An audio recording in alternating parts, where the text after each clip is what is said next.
You are listening to the Pencil and Paper Podcast Network.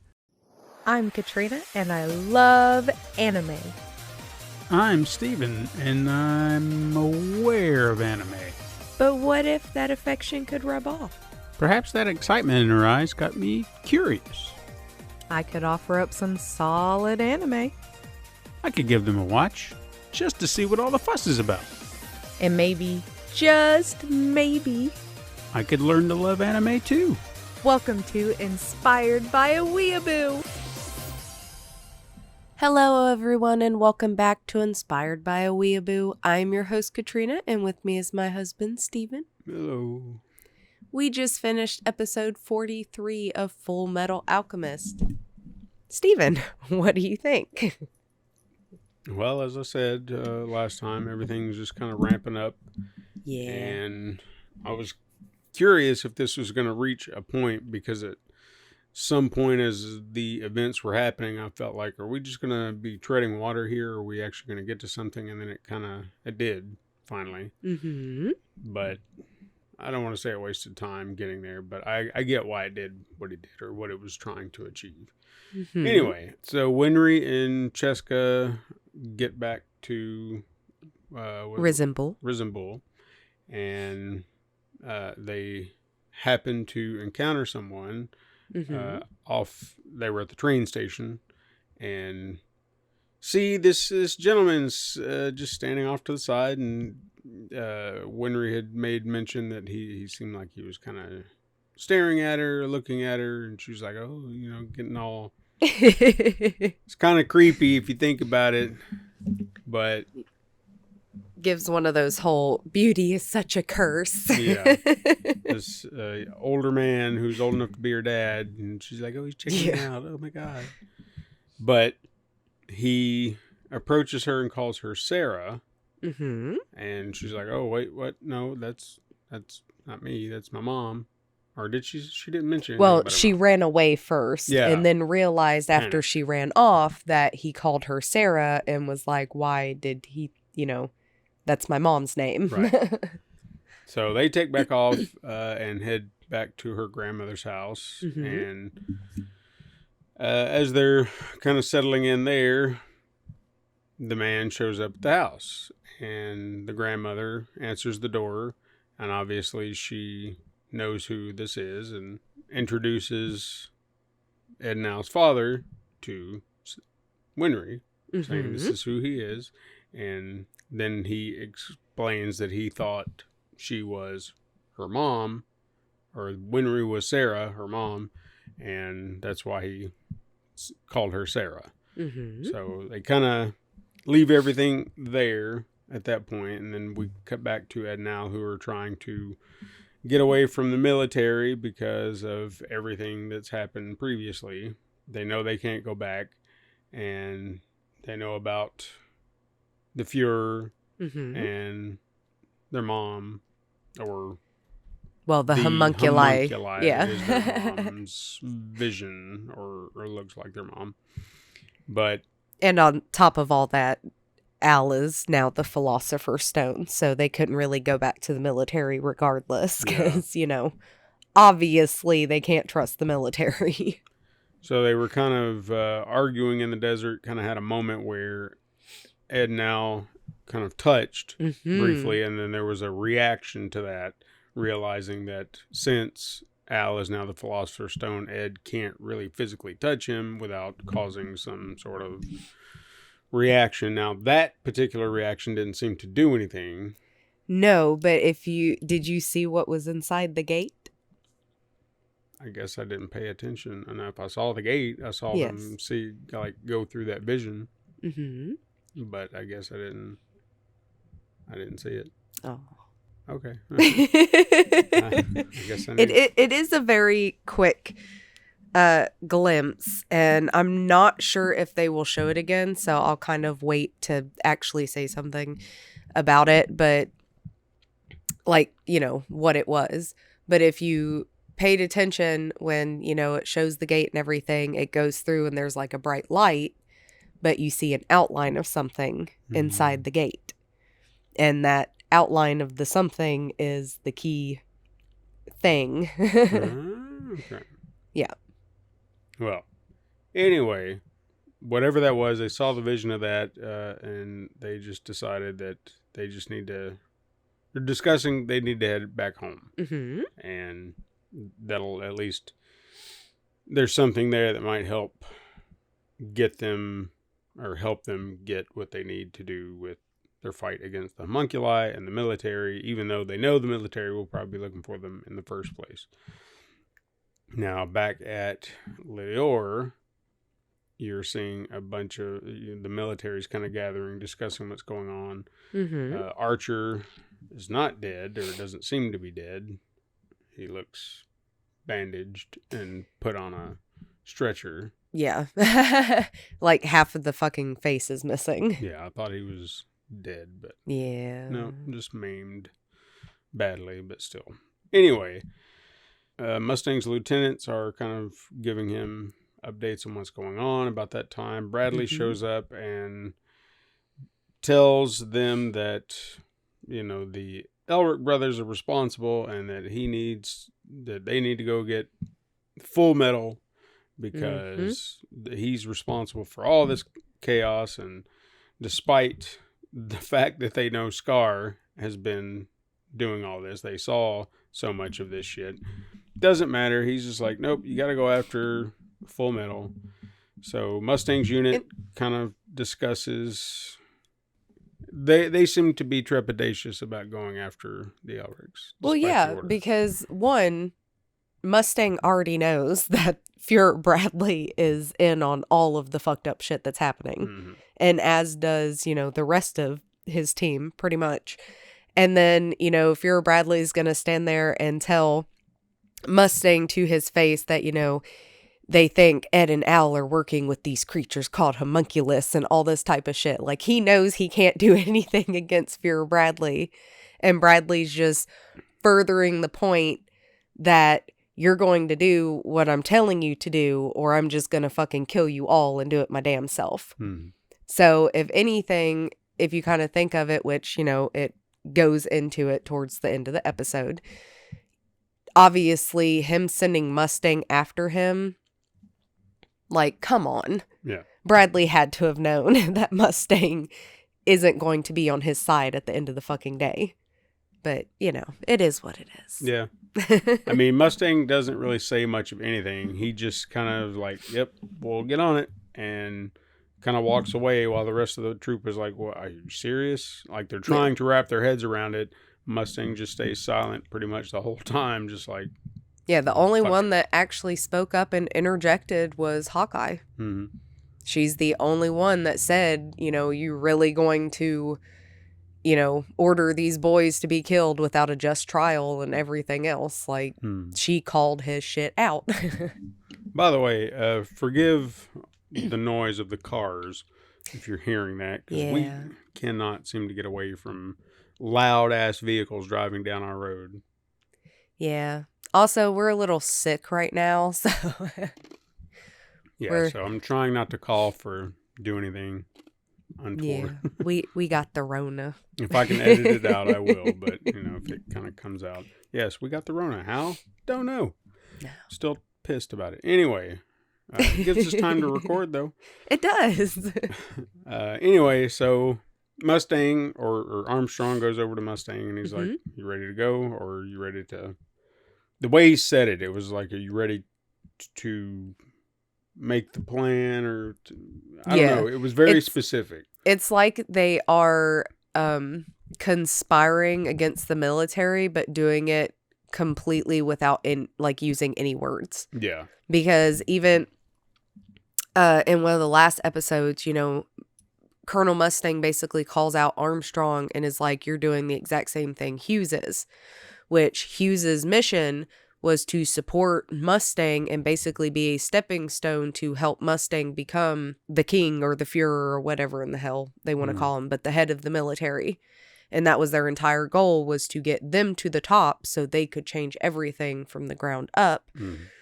And with Hughes gone, Armstrong is like the one that kind of stepped in, but he's doing it like so silently that nobody knows what's going on, because even when you see the other people that know him, like Hawkeye and Havoc and all the other ones, you know, they're kind of taken aback by Armstrong and are like, you know, why are you betraying us? But Mustang knows that he's not betraying them. And that is one of the things that, you know, we didn't say, was that when Fuhrer Bradley tells them to go after the boys, the team that he sends with Mustang and them is Armstrong plus, you know, some characters that don't mean shit, because, you know, right. Just those basic throwaway characters. But yeah, he's basically, it's like Bradley thinks he's putting them into a position where he's like, haha, got you. But in reality, he's just setting them up to succeed because he's still sending this team that he knows is a tight-knit team out after these boys. So, you know, he seems to make stupid decisions, but he's also very conniving, and you don't really know what he's planning until he actually point blank tells you that he's known about it all along.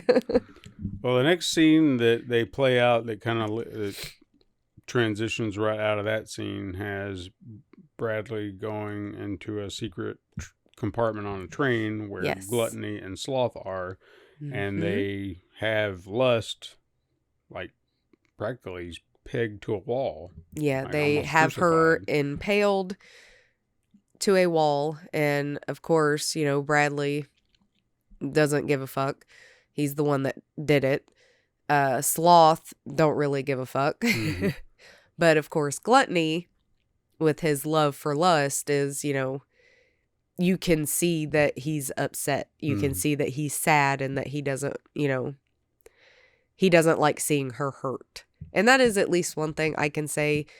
While I think Lust is the most homunculus outside of Greed, because even Greed, people might disagree with me because he is an asshole, but he also cared about people other than himself. Yeah. And Lust also proved that she cared about people other than herself, or she would have never helped Scar or the Elric brothers. And Gluttony, he's pretty much the only other one that cares about somebody other than himself, and that's Lust. So he's always been one of those where he's creepy and he's really dopey, but I absolutely adore Gluttony. He's one of my favorites outside of Lust and Greed. Well, I also took note of this because I've mentioned these kind of scenes before where they do something, they kind of show you something that seems out of place in the show, but I'm sure it will come into play. It's almost like they didn't have any other place to put it. It's like, well, let's just go ahead and kind of stick a little, you know, footnote in here, and then we'll kind of play it out later. And it almost kind of reminds me of a comic book. And I guess a manga, same as this, would be the same way, where you have these little details that play out, and you wonder how it's going to even tie into anything. And it's just a setup for something else, or at least not really a setup per se, but maybe just we're going to give you a glimpse of this and we'll come back to it later because we don't have anything, or we need to maybe pad. I don't know.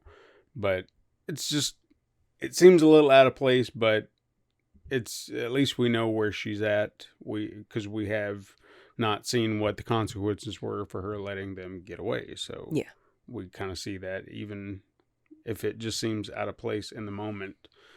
It's a little part of the narrative that just kind of places it there, and it's like, here, now you know. And see, I love it because you're finally, like, not saying you're finally, but I know you've kind of touched on it, and obviously we've talked about it. But the deeper and deeper we go, you see more about what I was saying, where everything is connected. It's all like one big loop. Yeah. So back in Resembool. Okay. Winry walks up to Hohenheim, who happens to be sleeping by his wife's grave. She asks how he's doing or whatever, and he just they have a little back and forth chit chat, and then he walks up on, or he calls her Sarah again, doesn't he? Or he he doesn't call her Sarah, but he notices Sarah's headstone, right. And I think it's more for a split second, he thought she was Sarah again, and then was hit Right. with the reality, no, this isn't Sarah. Yeah, because it was the way he was talking about it. It was like, I didn't mean to imply or something like that. Because after he had seen the headstone, I was kind of caught off guard. He's like, well, he didn't call her Sarah again, but the way he said it almost made it sound like I didn't mean to imply that you were her. As they have their conversation, Sheska, back at the house, comes into contact with two other guys who looked familiar, but I couldn't remember who they were. I always have trouble remembering their names, but first of all, the girl and the guy are the ones that were in charge of protecting Ed and Al during the Laboratory 5 incident. Yeah. And she is also the one that Envy took on their persona to kill Major Hughes. Right. Okay. Yeah. Ross. Yes. I think it was. Yeah. Lieutenant Ross. And she's also the only one that has ever been motherly to the boys. And that's one of the things that I do love about her, is because even when everything is said and everything goes down, she 100% stands behind those boys. Yeah. Like, she has an unwavering love for these kids that are not her kids. She's not even old enough to be their mom, but yet she understands that they need somebody like that in their life. And she's been that person from day one. Yeah. So those two show up at the house, and Sheska panics immediately. Yeah. You also have to remember, I guess that's something we should have touched on before when we said that Sheska and Winry were back in Resembool. If you don't remember, viewers, the last time we saw them was when they discovered that the Führer secretary is a homunculus. Of course, they don't know what a homunculus is, but discovered that, she wasn't human, and then got freaking attacked by her and ran away. So they literally ran back to Resembool trying to escape, and then now the military shows up on their doorstep. And they were the two that, remember, found them crawling out, and if they hadn't opened the door, they would have probably both been killed by Sloth. But yeah, I mean, I feel so bad for Sheska because she's already a very anxious character. But, she lost the person that gave her a shot, who she absolutely adored, which was Major Hughes. Never got any explanation as to what happened to Major Hughes. Everybody she has ever tried to talk to, like Mustang and Armstrong and all of them, just completely disregard her and tell her to basically, mind your own fucking business. And I don't know, I'm glad she has Winry. And she technically has more people that care about her. She just doesn't really realize it. But yeah, I would say military showing up at your door, of course you're going to freak the fuck out. Yeah. So she immediately panics. Then Winry returns back to the house to find them kind of in a mid-scuffle. Yeah. With a very comical broom and a foot in the face. And just, I don't know. It's just... I don't know how to explain it. You just have to see it. So, and Ross was not part of it. It was what's the guy's name? I can't ever remember his name. The blonde-headed one. I don't remember. I can't remember his name. Anyway, they find out that the Elrics have become fugitives. Yes. And that explains why, the two are there. And they don't really know why, or they can't explain why they are fugitives. They just know that that's the report that's kind of come down the line. Yeah. So Hohenheim makes a suggestion about a river stream that was nearby, that could be a path they could get through to get back home and possibly avoid the military. So Winry pretty much says, well, yeah, that'd probably be the way they'd go. So they decide that they're going to go head after or down that path to see if they can enter. What's the word I'm looking for here? Resembool? No, they're going to. See, this is what happens when you got fog brain. They're going to just meet up with them. Yeah, that's not the word I'm looking for, but that'll work. Intercept. There you go. That's the word. Intercept them down the path. Since that might be the way they're going. But Ross and her buddy decide to stay behind. Mm-hmm. Now, did you listen to what Ross said? I guess I didn't pay attention to what he said. Well, when Hohenheim, which is Ed and Al's father, is telling Winry about that trek down the mountain used to be the only way to get into Resembool before the railroad was ever built, and that he remembered that used to be the only way to get into Resembool. Well, when they kind of, when Winry and Sheska go off, Ross makes the comment of it's been over 100 years since the first railroad was put in. Interesting. Mm-hmm. That's why I got to pay attention to every little detail. All right. Well, Ed and Al are heading down the stream, obviously. That's what they're doing. They get encountered by two of the military people whose names I don't remember. Yeah, the gray-headed one with the sunken cheeks and the chubby one. Yeah. They're the first two that they see them kind of run by, and Ed and Al are hiding. Al is under some, alchemy leaf blanket, and Ed's hiding behind a tree. But the two that come across him are Havoc and Fury. Mm-hmm. So Havoc and Fury hold them at gunpoint, and Havoc holds them at gunpoint. Fury's just standing there, like the sweet little cinnamon roll he is, and try to, explain. They got orders, whatever, and it's a whole back and forth of I'm not going anywhere, fuck off, and Ed goes insofar as to put his hand up to the gun and says, shoot, what's going to happen? Because it's not going to hurt me. Mm-hmm. And during this moment, what was it that happened? Something... Ed or Al springs up out of the... Oh, that's right, because he had... Out from under the leaves. Ed had kind of put a leaf, trying to hide him. Yes. When they showed up. And... once the gun kind of got produced and they were kind of getting intense, Al jumps out, spooks Havoc into shooting the gun. And then from what we see, the backlash, I guess the bullet... It ricocheted, went through Havoc's hand and hit Fury in the face. Yeah.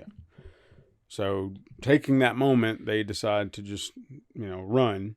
They do apologize, though. Yeah. They apologize, and then there's all right, well, we got to go. Yeah. And both Havoc and Fury are okay. Yeah. They just, minor wounds, but still. Cut back to Mustang and his group walking through, trying to figure out where they're going. During that same time, Winry and Sheska show up, and Hawkeye shoots their little mechanical bike and just obliterates it with one shot. Yeah. And then they take them hostage or prisoner, or however you want to put it. And pretty much ask, how did you know they were going to be down here? Yeah. Because we know, but how did you know? Yeah. And Winry, doesn't give him anything. And she ain't no snitch. And then from that point, she just starts calling them out. She's like, I can't believe you guys think that they're traitors. And then goes after Mustang, calls him out for the bullshit that he did about killing her parents, which she has never done. So she's just all out, taking out her rage in this moment. And of course, Mustang doesn't even respond, which I was a little frustrated by. I was like, motherfucker, the least you could do is respond to what you did to this poor girl. But you're going to be a dick about it right now. I feel like, because, again, yes, Mustang did not respond. However, Hawkeye kind of, puts her hand in front of Winry as a, just stop. Yeah. And I've always taken it as, obviously, because Mustang goes on to explain, a little later and everything. But the reason he doesn't respond is because it's not that he don't care. It's not that, he doesn't give a fuck that Winry's hurting or anything like that. It's one of those where, yes, let your anger, I'll take it, dish it out, hate me, hit me, scream at me, whatever you want to do that makes you feel better, that I know I did wrong, so, let me have it. Yeah. So the military catches up the Elrics, and obviously all hell breaks loose. There's alchemy going right and left. You start with like spikes flying from the ground, then they create a big boulder and start, Indiana Jones and some motherfuckers, and then Mustang makes it explode somehow. I don't really know how. Well, he's working with Armstrong, and they. Oh, you're talking about the boulder. Yeah. Because of his fire. I mean, he So it's can like not an only explosion. make fire, but can also explode things and stuff like that with Okay. his fire. But yes. yeah, after that, they kind of have a little face off real quick, and then Ed splashes a little water on Mustang's like, haha, we can't use fire now, and they take off. And then, of course, with Armstrong's help, he does some little trick where Armstrong creates something, and then he kind of ignites it using a match, and then it creates like these little daggers.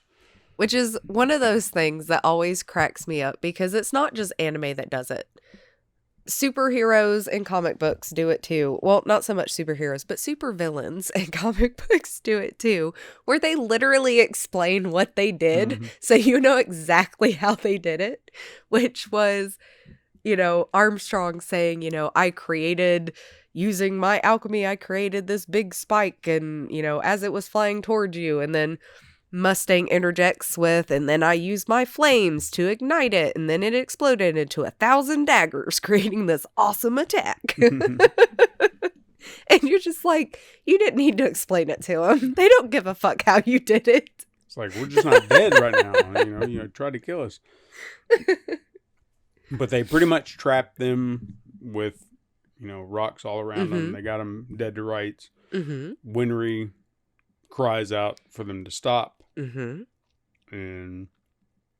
it was during that moment that Mustang finally explains himself about everything. Yeah, he finally out loud says what he did to Winry's parents. And I know, obviously, both Hawkeye and Hughes knew about Winry's parents, and that Mustang was the one that killed him. However, I'm not sure if the rest of the team knew about it or not. But you can even see that even Hawkeye is kind of taken aback that, he's opening up about it and he's talking about it. Because regardless of what he did and how horrible it was, I mean, it still absolutely devastated him. Like, it drove that point in his history, him killing her parents, helped drive him and Hughes to come up with the plan to make Mustang the Fuhrer. Yeah. Because they didn't want to have to do these atrocities just because they were part of the military. They wanted to do better. And because of him having to do that, if it wasn't for that, Mustang would not have been the man that he is today. And I think that's one of the things that's so beautiful about Winry, because yes, she's angry at him. Yes, she, I'm sure a part of her even hates him for it. But as she states that the man who killed her parents, she hates him, but she also respects him. Yeah. And I think that's kind of a beautiful thing, because, emotions are very... People might not think they're difficult, but they are difficult. You can love and hate somebody at the same time. You can, respect and hate somebody at the same time. She hates him for the man that he was, but she respects the man that he is today. And it's a very beautiful message. And I don't, even Winry being upset at Mustang and yelling at him and everything else, it's her... trying to get a rise out of him, trying to get him to say something and to explain himself. And I'd never viewed it as her just being hateful. Yeah. But she's just wanting him to acknowledge and to, not repeat his past mistakes. Because he's already taken people from her. She doesn't want to see him take the only two people,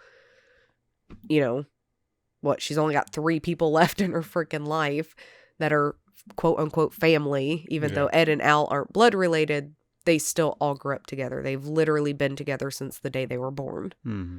So,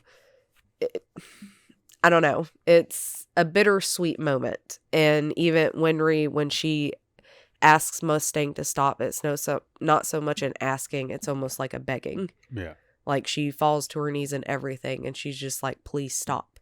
Because she's so scared that it's going to happen all over again. And I think Mustang realized that, and that's why he went on to explain what he did and how it fucked him up. Because he does say that he tried to kill himself, but he was too much of a coward. And goes on to, show his true feelings towards the Elric brothers.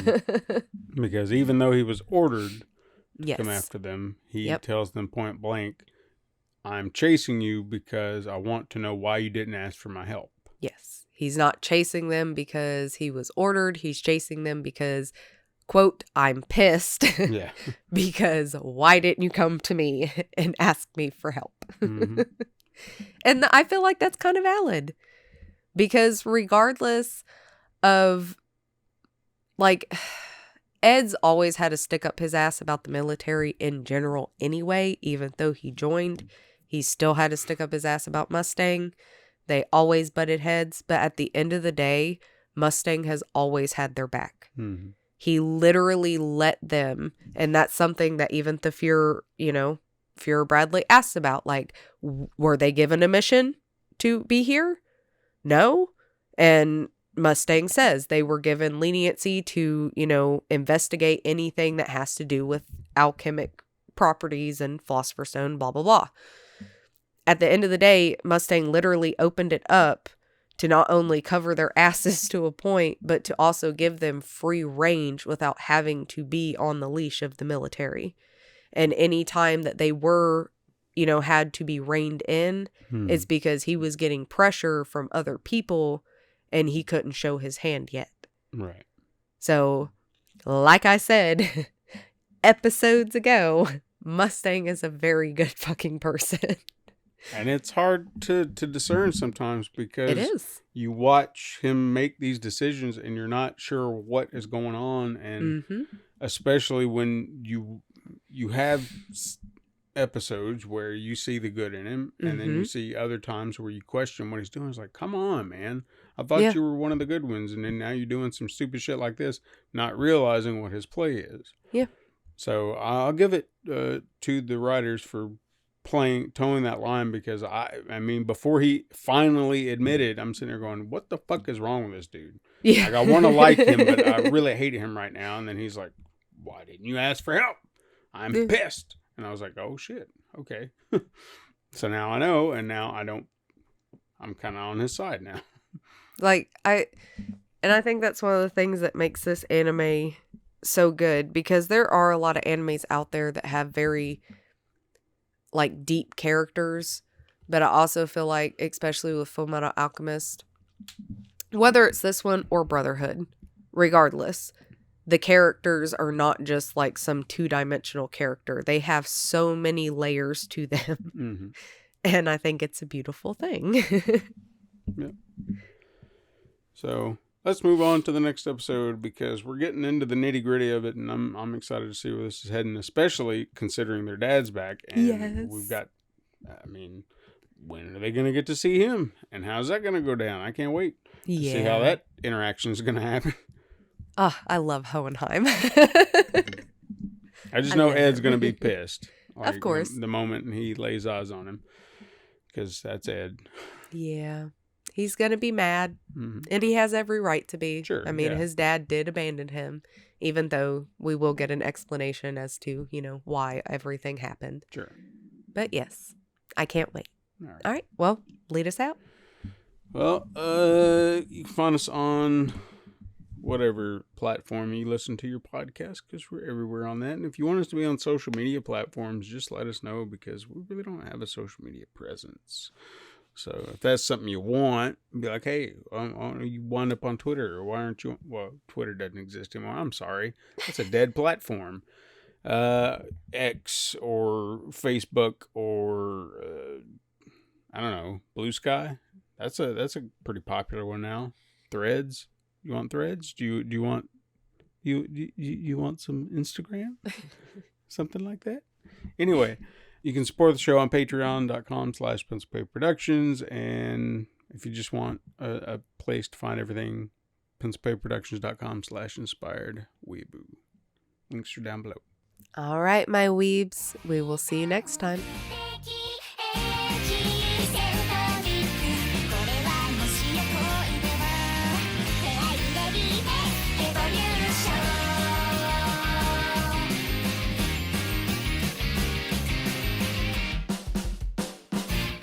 This has been a Pencil and Paper Podcast Network production.